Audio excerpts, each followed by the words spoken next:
8:12, hace algunos días nos conmovíamos con una denuncia que leía Jorge con respecto a una denuncia de tortura, esclavitud y muerte en barcos extranjeros en jurisdicción uruguaya. Un informe que indicaba que pesqueros chinos bajan tripulantes muertos en el puerto de Montevideo con una asiduidad preocupante. Por eso le hemos pedido a Rodrigo García, director de esta organización de conservación de cetáceos, pero oceanógrafo y extremadamente vinculado a los temas del mar, que nos acompañe hoy para arrancar por este lado. Habría tema para toda la mañana con Rodrigo, pero para arrancar por este lado, porque es un rincón escondido de una situación terrible. Rodrigo, buen día, un gusto como siempre. Buen día, Miguel, un gusto saludarte y bueno, aprovechar a también darle un gran saludo, feliz cumpleaños a el amigo Jorge Gatti por ahí también. Pero muchas gracias. Bien, yo sigo quedando mal porque arranqué el programa y me olvidé. No, pero sigo es un lindo día. Sí, bueno, lo empataré de aquí al 2026 que seguiremos juntos. Con Jorge Gatti. Sí. Bueno, hay revancha. Bienvenido. Hay revancha, quiere decir que el 3 de noviembre se va a olvidar. No, eso es lo que tenés revancha vos mismo, porque hasta el 2026... Bueno, en menos de 2 meses, pesqueros extranjeros descargaron 3 tripulantes fallecidos en el puerto de Montevideo. ¿Son estas noticias que pasan inadvertidas o sin organizaciones como las que vos integrás pasarían inadvertidas? ¿Qué está pasando? Sí, es así, Miguel. Pasa prácticamente inadvertido este tema. No hay ninguna organización en el país que se esté encargando de los derechos humanos laborales a buques de barcos extranjeros, sobre todo. Y es una noticia que viene trascendiendo, o sea, mejor dicho, no trasciende, pero que viene sucediendo desde hace varios años. Nosotros hemos investigado en el histórico de la prensa nomás, y uno si hace googlea nomás esta noticia, este titular, mejor dicho, va a encontrar noticias de hace muchos años, 4, 5, 6 años atrás, 7 años atrás, de situaciones de trabajadores del mar, de buques extranjeros, lo sigo destacando, que en casos, por ejemplo, escapan desesperadamente del buque como si estuvieran huyendo de alguna situación gravísima, que lo están haciendo efectivamente, y llegan a denunciar a veces a sus consulados, porque ni siquiera tienen embajadas. Estamos hablando de países como Taiwán, Filipinas, China también, y denuncian situaciones de todo tipo, ¿no? Esto lo venimos evidenciando, documentando desde el año 2018, en realidad el inicio del año pasado, hicimos una investigación más sistemática y empezamos a solicitar información a las autoridades. Digo, ¿qué hay de real en esto? ¿Cuál es el índice? Y bueno, el año pasado daba un registro oficial de un fallecido al mes descargado de buques extranjeros. Pero estos son cifras oficiales. O sea, nosotros lo que sospechamos es que sea mucho más lo que realmente está sucediendo. Estamos viendo apenas el pico del iceberg de una situación que está íntimamente ligada con la pesca ilegal no declarada, no reglamentada, la cual el puerto de Montevideo ha sido declarado en función de una investigación global, de un observatorio global, el segundo puerto de descarga de pesca sospechada ilegal, el segundo puerto en el mundo. Antes que no vayamos, segundo puerto en el mundo. Claro. Segundo puerto del mundo después de Vladivostok, donde se descarga pesca ilegal, no declarada, no reglamentada, proveniente de aguas internacionales. Pero Rodrigo, antes de que nos vayamos a ese tema, te interrumpo porque después no, por supuesto, hablamos del daño que se hace a la pesca y todo. Claro, me quiero quedar todavía con el tema de los muertos, claro, que desembarcan en el puerto. Exacto. Te traslado la pregunta, capaz que ya la sabés, capaz que es algo que también están averiguando ustedes. ¿Qué accionar judicial? Es decir, llega un barco con una persona muerta, por más que haya muerto en el mar y capaz que te dicen que fue en aguas que no eran uruguayas. Ahora, la bajan en Montevideo. ¿Qué accionar tiene la policía, la justicia? ¿Qué investigación está autorizada a hacer la autoridad uruguaya? Porque en definitiva me estás bajando un muerto en territorio uruguayo. Es decir, le hago autopsia, entro a revisar el barco. Es decir, ¿qué podemos hacer desde acá o qué se debería hacer? Claro, acá hay una situación de que estamos hablando de un barco extranjero. Estamos hablando de un pequeño, como si fuera un pequeño espacio de territorio extranjero dentro de nuestro puerto.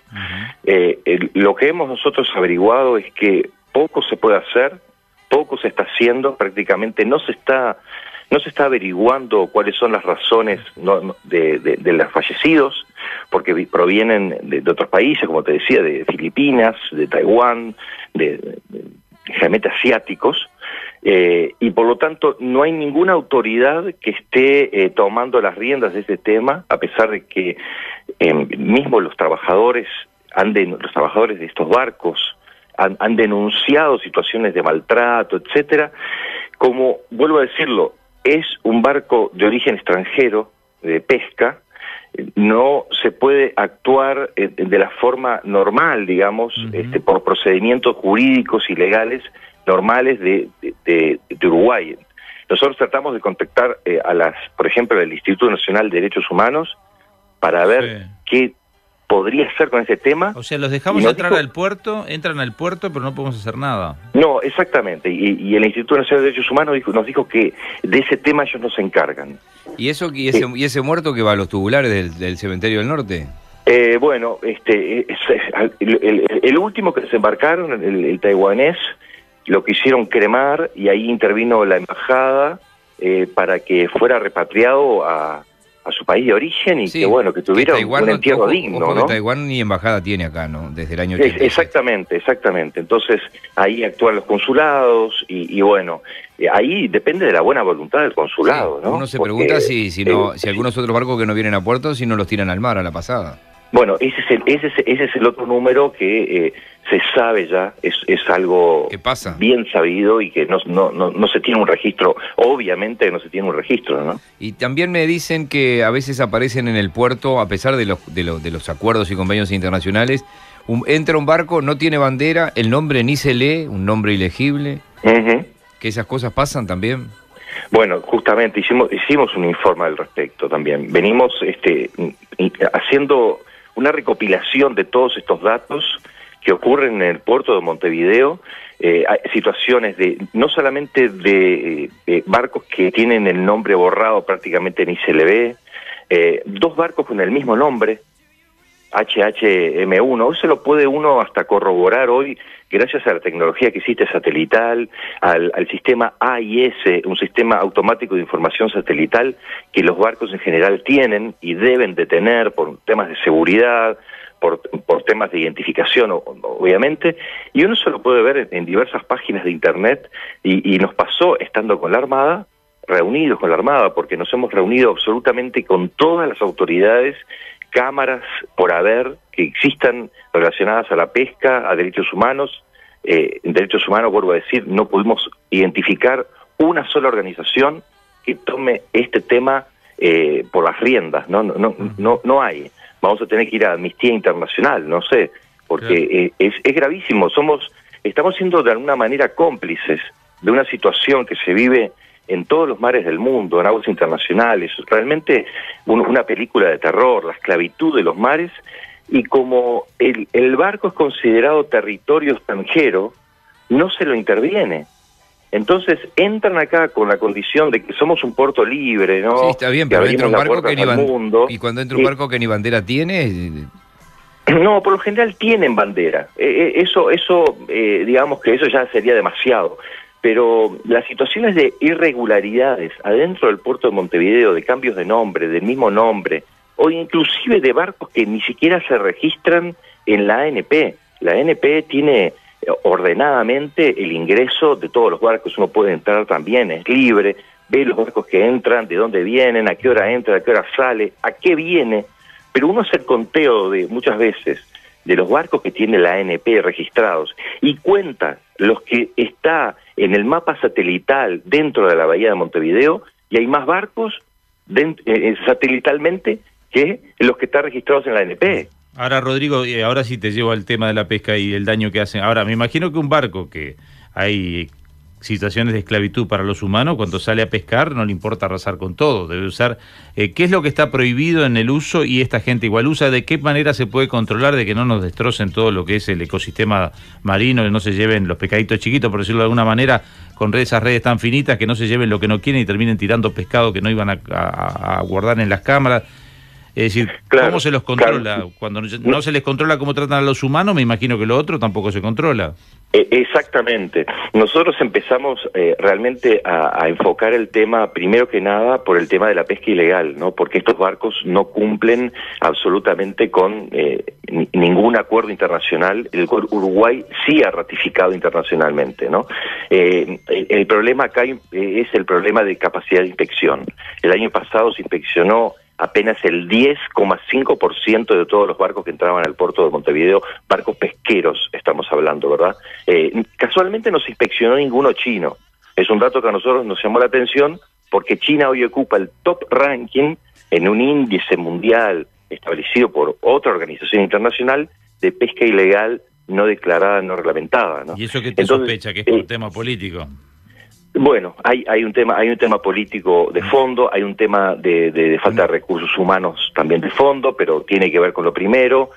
Hay falta de voluntad política, notoriamente. Nosotros hemos ido al Parlamento a exponer esta situación, pues ni siquiera somos de organizaciones de estar denunciando provocativamente ni en forma fanática, ¿no? Nosotros somos de querer solucionar las cosas.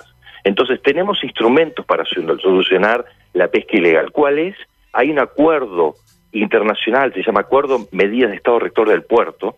Este acuerdo de la FAO, que Uruguay además toma un rol de liderazgo en ese acuerdo en el año 2016, siendo uno de los primeros países que lo ratifica, siendo un país que promueve además de que sea vinculante, es decir, que tenga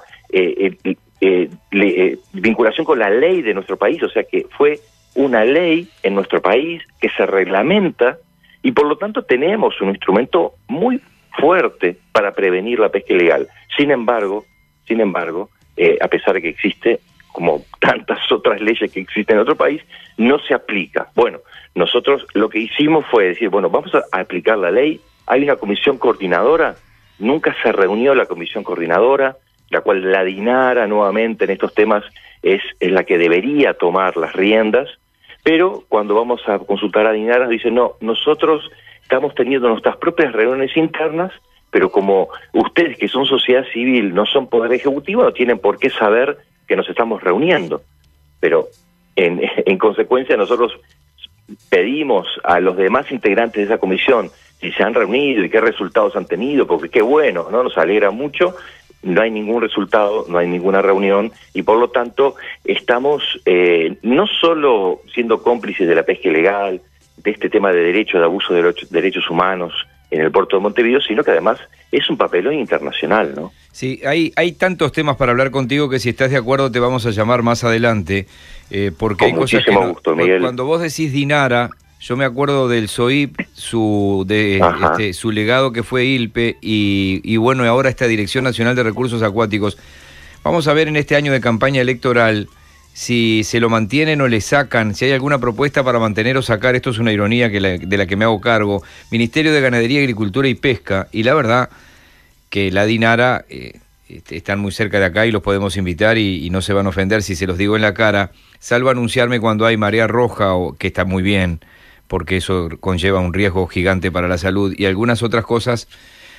No sé qué otras actividades de peso para el país están cumpliendo, pero esto es una cuestión, ni siquiera te quiero meter en este enredo en este momento.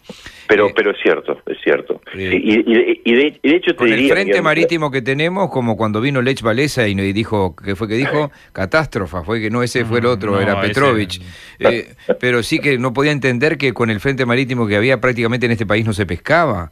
Y que si yo me paro en la esquina acá y le pregunto a la gente en una encuesta cuántas veces comió pescado en lo que va del 2019, a algunos les sobran todos los dedos de la mano y a algunos les sobran de una mano. Sí, totalmente.